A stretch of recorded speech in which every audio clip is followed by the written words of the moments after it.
Hello everyone, my name is Choma, and today I want to talk about a book that completely shifts the way we think about Africa's future. Africurrency, written by Christian Shola.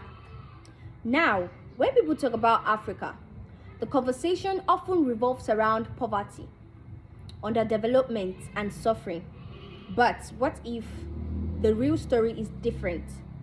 What if Africa is not actually poor? What if they are yet to unlock their full potentials or their full power? That's the type of conversation Africurrency forces us to have. The book is not just about money, it's not just about economy.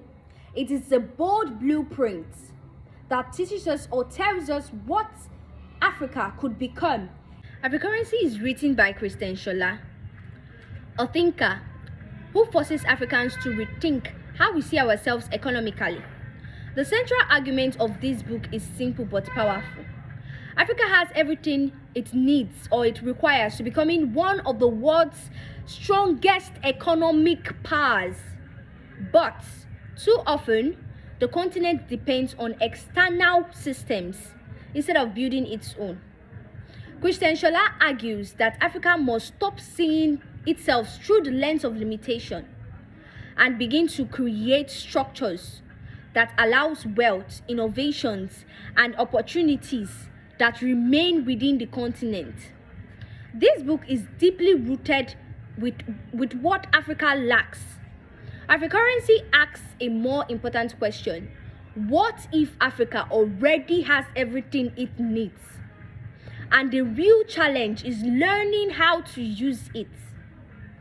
The question becomes even more powerful when we begin to examine three key chapters, chapter 8 of this Africurrency, chapter 10 and chapter 15.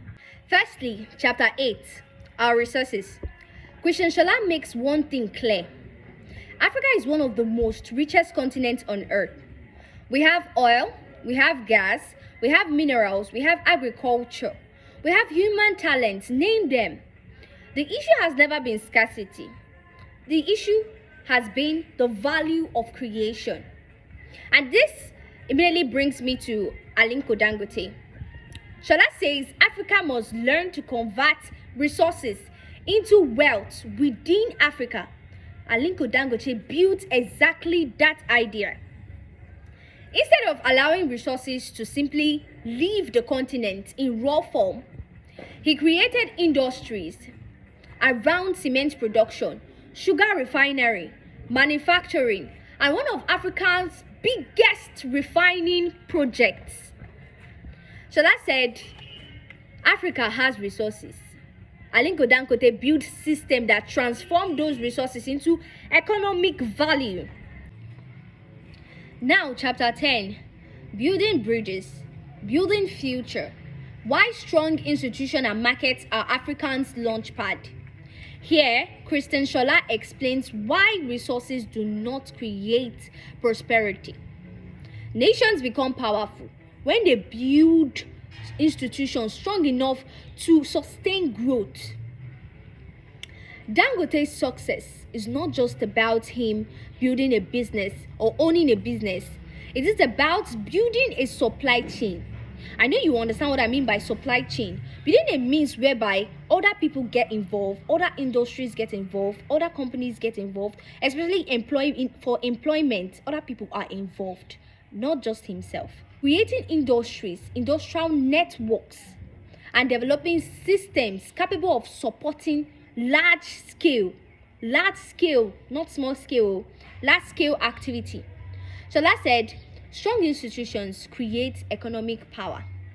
Dangote represents a generation of builders who understands that economic leadership is about legacy. And perhaps that is why conversations around long-term participation in the future enterprise like Dangote's continue attracting serious interest from individuals quietly positioning their opportunities or quietly positioning themselves around opportunities. Shola said, institutions create economic power, and Dangote builds industrial structure, proving that Africa can compete globally. And then comes chapter 15, redefining our leaders, building a strong Africa. Christian Shola argues that Africa needs leaders who think beyond immediate gain, focus on long-term transformation. He didn't say needs leaders that will just come and change things temporarily. Who focuses beyond, who thinks beyond immediate gain and focus on long-term transformation. Now, this chapter reminds me of Dangote's journey. Leadership is simply not about influence. Leadership means creating opportunities that outlives personal success. Dangote represents a generation of builders who understand that economy can learn. We have to calm down, think, and strategize, because it will only be written by Africans who are bold enough to recognize value, invest in transformation, and build systems capable of changing the continent permanently, not temporarily. Africurrency is more than just a book, especially in conversations surrounding strategic private reservations tied to future value growth. Africurrency vision matches Dangote's vision. What I find fascinating about that is that the vision presented in Africurrency mirrors what Dangote is demonstrating and has demonstrated from decades. First, both believe Africa already possesses wealth, not potential wealth, but existing wealth waiting to be properly utilized, and that industrialization is the backbone of economic independence. A continent cannot become powerful if it doesn't depend entirely on the importance of what can produce itself. Third, both emphasizes long-term thinking. Christian Shola teaches that Africa needs system that serves the future generation. Dangote's business empire reflects that exact principle. Building structures that strengthens economic independence beyond temporary success.